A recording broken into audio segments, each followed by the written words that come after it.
Kur kompozoi melodinë e njohur të filmit Skënderbeu në vitin 1952, Çesk Zadeja ishte vetëm 26 vjeç. Që për asaj kohe partiturat e muzikës së konsideruar si një lloj himni për shqiptarët do të mbeteshin në arkivat e Moskës.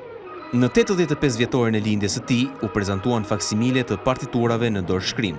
Ka qenë djali i Zades, Albani, ai që prej kohësh përpiqej të gjente e të sillte në atë dhe një prej punimeve më të mira të teatrit.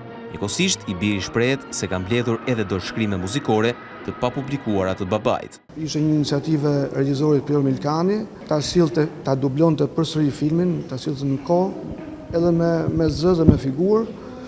Dhe në njërin nga shkuarit e tij të shumta në Moskë,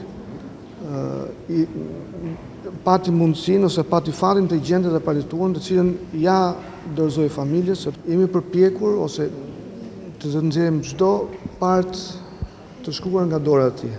Janë 4 balete, 10 muzika, filmash, ka prekur çdo zhanër, deri ke përpunimet e këngëve popullore. Pedagogë dhe kompozitorë të cilët trajtuan profilin e plot të kompozitorit, theksuan faktin se Zadeja përmes kësaj melodie ka krijuar stilin e muzikës shqiptare. Se si askush krijuesi i muzikës shqiptare përpara tij, profesori i nderuar e ndjente që me gjallje, se vepra e tij do të vazhdonte të interpretojë, studiojë dhe përmendej për ere më shumë në të ardhmen. Vepra e Zadejës si një domosdoshmëri dhe pasqyrë e kohës, përveç primatit historik dhe identitetit spikatur, inicioi për muzikën shqiptare erën e re të saj.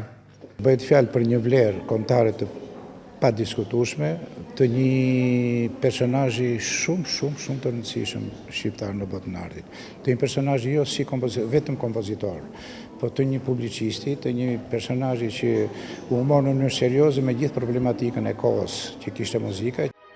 Në mbyllje të aktivitetit përkujtimor u interpretuan pjesë muzikore për piano dhe violonçel të shkruara nga Zadeja.